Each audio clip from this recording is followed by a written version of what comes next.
of us have seen a plum pudding and watermelon in our daily life. Do you know one of the early models of an atom has been compared to a plum pudding or raisin pudding or even a watermelon? The model we are talking about is the Thomson's atomic model. Any idea why it has been given such name? Let us find out more about Thomson's atomic model or Thomson's model of atom. तो Dalton atomic theory से हमने देखा कि atom जो है वो सफिरिकल in shape होता है, हार्ड सफिरिकल शेप और इंडिविजुअल है. बाद में कंसेप्ट आया कि वो इंडिविजुअल नहीं है. इलेक्ट्रॉन प्रोटॉन की जब डिस्कवरी हो गई तो यानी कि उसके भी सब एटॉमिक पार्टिकल्स हैं.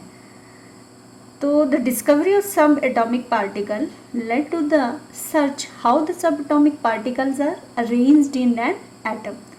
तो इसके लिए सबसे पहला जो मॉडल दिया that is given by J Thompson.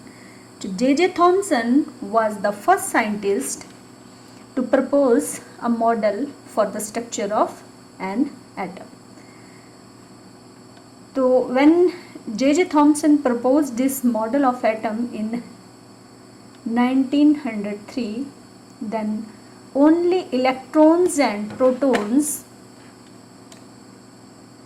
were known to be present in the atom. मतलब उस टाइम सिर्फ इलेक्ट्रॉन और प्रोटॉन ही प्रेजेंट पता थे कि एटम में प्रेजेंट होते हैं. No according to the Thomson's model of atom, first an atom consist of sphere of positive charge.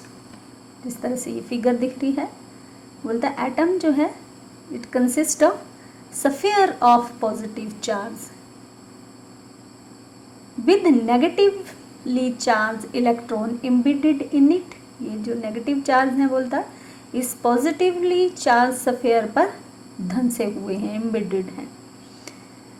Second बोलता है the positive and negative charge in an atom are equal. बोलता है जितना पॉजिटिव चार्ज है उतने ही नेगेटिव चार्ज हैं.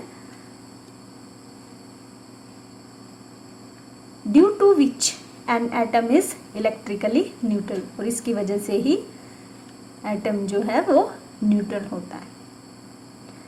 It has no overall positive और नेगेटिव चार्ज. और ये कंसेप्ट हम आज भी मानते हैं. जी सबसे पहले दिया था जे थॉमसन ने कि एटम जो है न्यूट्रल होता है, उसमें कोई भी चार्ज नहीं होता है. Thomson model of atom is similar to that of Christmas pudding.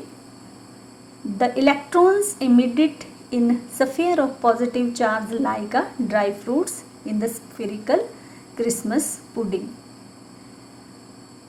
We can also compare Thomson model of atom with the atom to the watermelon. चलो पुडिंग शायद ना भी देखा हो मगर वाटरमेलन तो सबने खाया है. तो उसने अपने मॉडल को वाटरमेलन के साथ, तरबूज के साथ कंपेयर किया.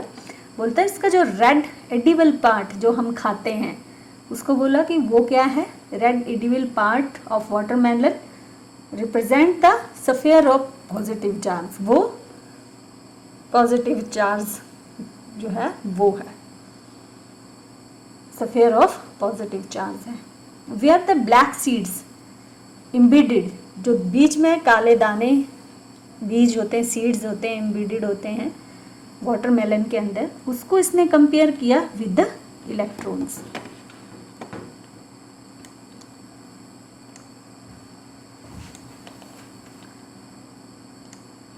तो ये तो था जे थॉमसन्स मॉडल ऑफ एटम. अब ये मॉडल जो था काफ़ी समय तक चला मगर बाद में रदरफोर्ड मॉडल या अदर आने पर इस मतलब इलेक्ट्रॉन प्रोटॉन न्यूट्रॉन की डिस्कवरी के बाद जो जे थॉमसन का मॉडल था उसमें कुछ लिमिटेशंस, कुछ बातें वो नहीं बता पाया।